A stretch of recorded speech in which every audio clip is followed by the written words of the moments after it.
13 தொகுதிகள் பட்டியலிடப்பட்டிருக்கின்றது. இந்த தொகுதிகள் அனைத்திலுமே காங்கிரசும் ஆம் ஆத்மி பார்ட்டியும் கூட்டணி அமைத்திருந்தால் இவர்களுக்கு கிடைக்க வேண்டிய வெற்றி தான் கை நழுவி இன்றைக்கு பிஜேபிக்கு சென்றிருக்கின்றது. காங்கிரஸாக இருந்தாலும் சரி, ஆம் ஆத்மியாக இருந்தாலும் சரி, அல்லது கேரளாவில் இருக்கக்கூடிய கம்யூனிஸ்ட் காங்கிரஸாக இருந்தாலும் சரி, அல்லது மேற்கு வங்கத்தில் இருக்கக்கூடிய மம்தா பானர்ஜி காங்கிரஸாக இருந்தாலும் சரி, இப்படி ஒவ்வொரு மாநிலத்திலும் பல்வேறு விதங்களிலே கருத்து வேறுபாடுகள், முரண்பாடுகள் இருந்தாலும் இந்தியாவை பாசிசத்தின் அந்த நிழலிலே இருந்து மீட்டெடுப்பதற்காக கருத்து வேறுபாடுகளை எல்லாம் மறந்து ஒரே கொள்கையோடு ஒரே நோக்கத்தோடு, அன்பார்ந்த சகோதரர்களே, நேற்றைய தினம் டெல்லி சட்டமன்ற தேர்தல் முடிவுகள் வந்திருக்கின்றது. இதில் பாரதிய ஜனதா கட்சி 40 இடங்களை கைப்பற்றி அவர்கள் ஆட்சியை பிடிக்க இருக்கின்றார்கள்.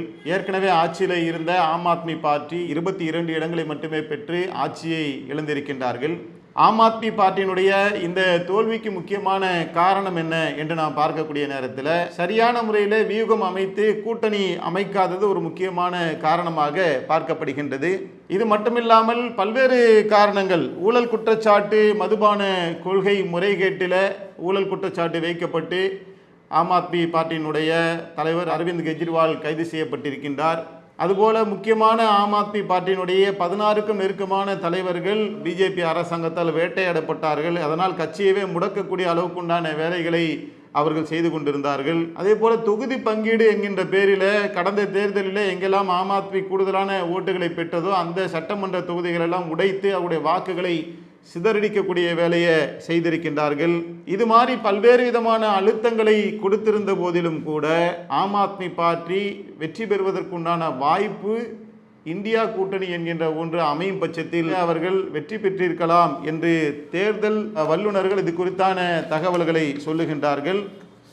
ஒருவேளை காங்கிரஸ் ஆம் ஆத்மி பார்ட்டி இந்தியா கூட்டணி அமைந்திருக்கும் என்று சொன்னால் ஏறக்குறைய 13 இடங்களிலே கூடுதலாக ஆம் ஆத்மி காங்கிரஸ் கூட்டணி வெற்றி பெற்றிருக்கும் என்பதை புள்ளி விவரங்களோடு சொல்லப்படுகின்றது. குறிப்பாக திரிலோக்புரி என்கின்ற தொகுதியில் பிஜேபி ஜெயிச்சிருக்காங்க. அவங்களுடைய ஓட்டு பார்த்தீங்கன்னா அந்த தொகுதியில் 58,217 ஓட்டு வாங்கியிருக்காங்க. அதில் வின்னிங் மார்ஜின் எத்தனை ஓட்டில் ஜெயிச்சிருக்காங்கன்னா 392 ஓட்டு ஆம் ஆத்மியை விட கூடுதலாக பெற்று ஜெயிச்சிருக்கிறாங்க.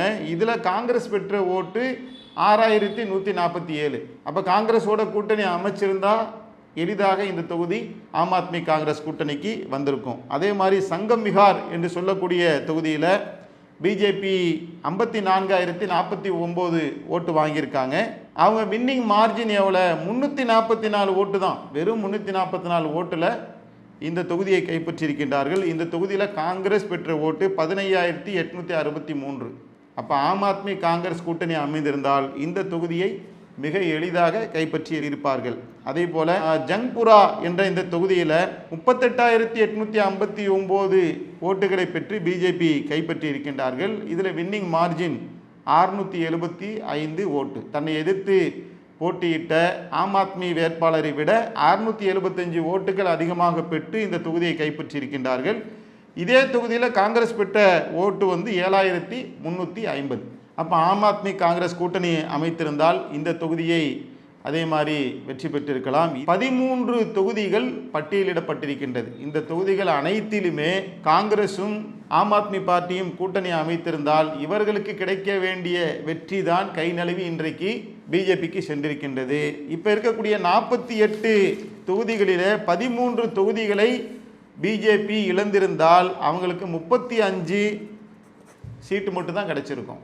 ஆம் ஆத்மி காங்கிரஸ் கூட்டணிக்கு 35 கிடைத்திருக்கும். இந்த 2 வலுவான கூட்டணி அமையும் பட்சத்தில் ஓட்டர்ஸோடைய மைண்ட் செட்டு ஜெயிக்கக்கூடிய கட்சிக்கு போடுவாங்க.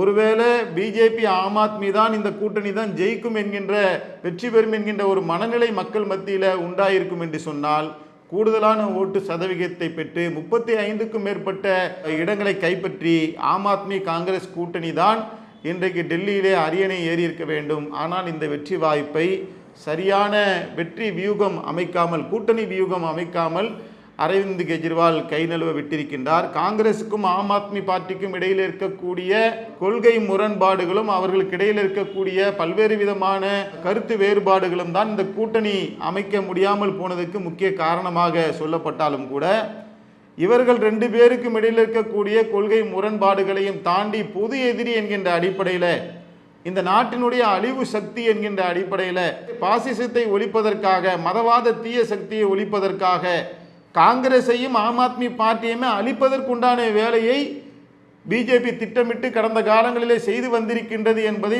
பல வகையில் 2 கட்சிகளும் உணர்ந்திருந்தும் கூட பொது எதிரியாக பிஜேபியை கருதாமல் அவர்கள் கூட்டணி அமைப்பதில் கோட்டை விட்டிருக்கின்றார்கள். அதே சமயத்தில் கடந்த பாராளுமன்ற தேர்தலில் இந்தியா கூட்டணி குறிப்பிடத்தக்க அளவுக்கான வெற்றிகளை பெற்று இன்றைக்கு ஒரு மைனாரிட்டி அரசை தான் இன்றைக்கு பிஜேபி அரசாங்கம் நடத்தி கொண்டிருக்கின்றது. அது போன்ற ஒரு வலுவான கூட்டணியை இந்தியா கூட்டணி அமைத்திருந்தது. அது மேலும் வலுப்பெறுவதற்குண்டான வாய்ப்பை இன்றைக்கு டெல்லி தேர்தலில் ஆம் ஆத்மி பார்ட்டி இழந்திருக்கின்றார்கள்.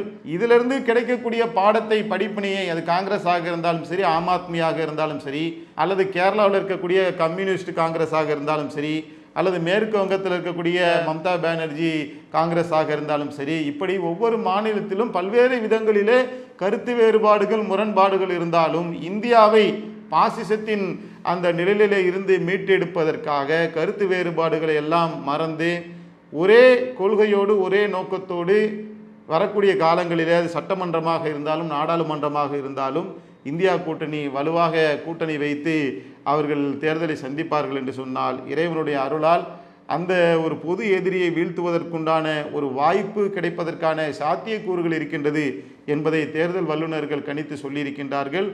அதுவே நம்முடைய கருத்தாகவும் இருக்கின்றது என்பதை இன்றைய சிந்தனைக்காக வைக்கின்றோம்.